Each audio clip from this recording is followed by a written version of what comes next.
พี่น้องกำลังเป็นใบรอนอยู่ทั้งโลกโซเชียล10 บ้านซา5 บ้านลือว่างานศพทั้งอีสานเฮาเบิดเป็น200,000 300,000อีหลีตีพนาวาวายเว้าพื้นผู้เบิดกับเบิดอีหลีดิพี่น้องเอ๋ยนับตั้งแต่ฝุ่นนับตั้งแต่มือเบิดฝุ่นพุ่นเอาศพมาตั้งศพเนาะจัดเฮียนจัดซ่านบัดเนี่ยโอ้ยแต่งสิ่งแต่งของเอาลงหลอกลงเย็นแต่งดอกตอกดอกไม้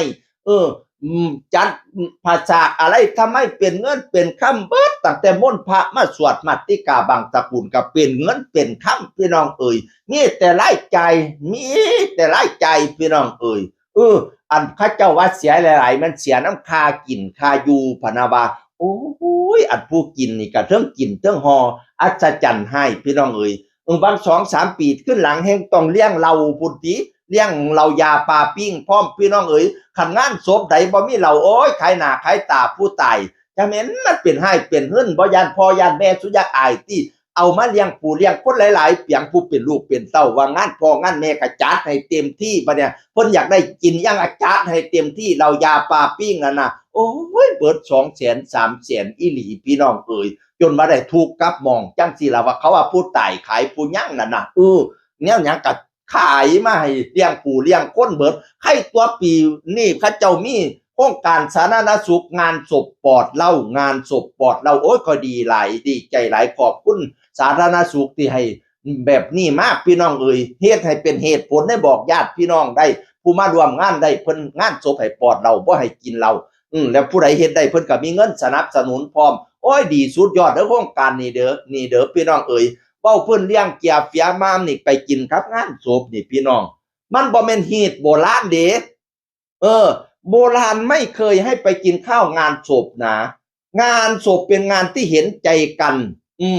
มันเป็นงานที่จู๋จ๋าหาแหล่นเกิดขึ้นกระทันหันตั้งแต่กี้มันบ่มีตลาดตะลี่บ่ได้ว่าสิเตรียมว่าเตรียมกล้วยเตรียมหมูหมากาไก่มาเลี้ยงปู่เลี้ยงคนเด้มันบ่คืองานดองมันบ่คืองานแจกข้าวที่เขาเจ้าพากันเตรียมห่อข้าวต้มอะไรทำไมไว้รับแขกรับคนอันนี้มันเป็นงานปัจจุบันทันด่วนบ่ได้หาศีลหาไขมาเตรียมทาเขาเจ้าจังว่าบ่ให้ไปกินข้าวงานศพผู้ลางคนเขาเจ้าถือว่าเป็นคาร่ำพวกกินข้าวงานศพคาร่ำอันนี้ไปสวดศพเนี่ยไปร่วมสวดศพพระแต่ก่อนจะต้องสวดก่อนตะวันตกดินเพราะว่าตะกี้มันบ่มีไฟฟ้ามันบ่มีแสงนีออนต้องเฝ้าสวดเฝ้ากลับวัดเพราะว่างานศพมันเป็นงานเป็นตาญาณคนมารวมงานเพิ่นก็สิได้เฝ้ากลับก่อนตะเวนตกดินขมืดเพื่อเราย่านพี่หลอกแล้วดิโอ้ยบรรยากาศมืดๆไฟนีออนบ่มีเนาะตะกี้เขาเจ้าก็เลยว่าบ่มีการเลี้ยงผู้เลี้ยงคนกินสวดเสร็จปุ๊บกลับไปกินข้าวเฮียนไผเฮียนมันพอมันสิค่ำมืดตื่นตาต้องเฝ้าฟังสวดเฝ้ากลับคนจะอยู่ร่วมคือคนที่ร่วมงานเฮียนดีงานเฮียนดีคือการเฝ้าศพอยู่นำจนสอดแจ้งเขาเจ้าก็มีหยังงานการบังตะกี้ก็มีอ่านหนังสือผูกเนาะมีการเล่นบักปิ้นซ่อนเล่นเกมนั่นเกมนี้เพื่อให้มันสอดแจ้งเฝ้าศพนำกันเว้าพื้นมากินมาอยู่มันมีบัดหลังพี่น้องเอ๋ยสวดศพกลางคืนนี่กี่มีบัดหลังแต่ก่อนน่ะสวดก่อนตะเวนตกดินเพราะว่ามันไม่มีแสงนีออนไงย่างกลับบ้านแต่กี้บ้านคนนั้นไกลกันคือหยังนี่ตัวมืดคือหยังนี่ตัวการมาสวดศพตอนมีเนี่ยทุ่ม1 2ทุ่มมันเพิ่งมารอบหลังตอนมีแสงไฟฟ้าเนี่ยพี่น้องเอ๋ยล่อเจ้าล่อนายเจ้านายบ่มากะสวดบ่ได้เป็นหลวงพ่อพระประธานมาเจ้านายบ่มากะสวดบ่ได้สมัยสู้นี่มื้อนี้บ่แม่นคนล่อพระล่อคนพระมานั่งสวดนั่งล่อประธานบ่มาเจ้าจะพึมสวดเด้อหลวงพ่อพุ่นตัวมันช่างให้ปานนั้นพี่น้องเอ๋ยฉะนั้นประธานมาแขกไงแขกโตมา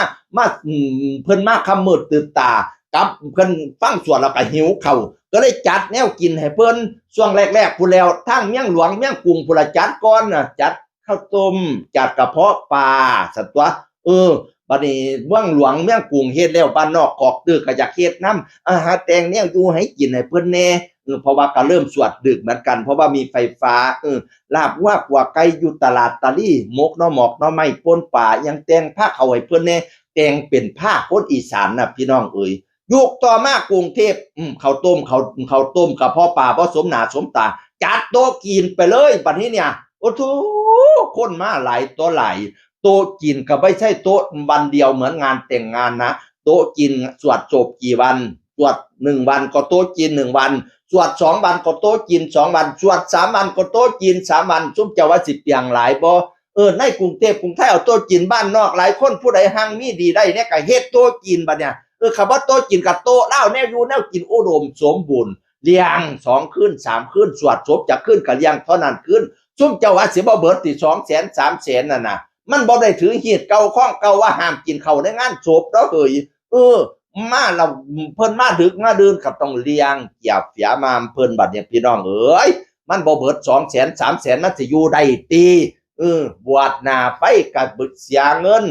โลดแฮกจบไปก็เสียเงินโอ้ยไปฮอดค่าเมนค่าอะไรก็เสียเบิดพี่น้องเอ้ยเบิดพุ่นละ200,000 300,000คันต่ำ100,000คันบ่เป็นจำเป็นอีหยังซุ่มเจ้าอย่าฟ้าวตายหันใจยาวๆไว้คันบ่มีเงินแสนน่ะอย่าเฝ้าเป็นหยังลูกเจ้าสิได้เอาเงินเอาดินดอนต้นหญ้าไปเข้าธกสย้อนมาจัดงานศพมันเบิดหลายอีหลีฮัดศิลปินหลายผู้หลายคนCEOคนอีสานหลายผู้หลายคนได้พากันคิดใหม่ทำไมเขาเจ้ามาออกคลิปมาคิดใหม่ทำไมได้แล้วจัดงานศพเสีย200,000 300,000เนี่ยมันเป็นการเปียงเป็นการสิ้นเปียงทำยังไงให้เราลดค่าใช้จ่ายลองมาคิดช่วยกันสิอย่าให้เขาเบาๆซาได้ว่าจัดงานศพอีสานแล้วลูกหลานเก่งกับมองถูกกับมองคิดไม่ทำไมอยากให้พ่อแม่ได้หน้าได้ตากะส่วนหนึ่งอยู่พ่อแม่ได้หน้าได้ตาเพิ่นตุยไปแล้วล่ะเฮาบ่รู้เลี้ยงน้ำดอกผู้จิตตุยต่อไปคือเฮาพอบ่มีเงินใช้ได้สั่นดีเดี๋ยวเนี่ยโอ้ยเว้าแล้วก็แค่น้ำลายซ้ำนี่ล่ะ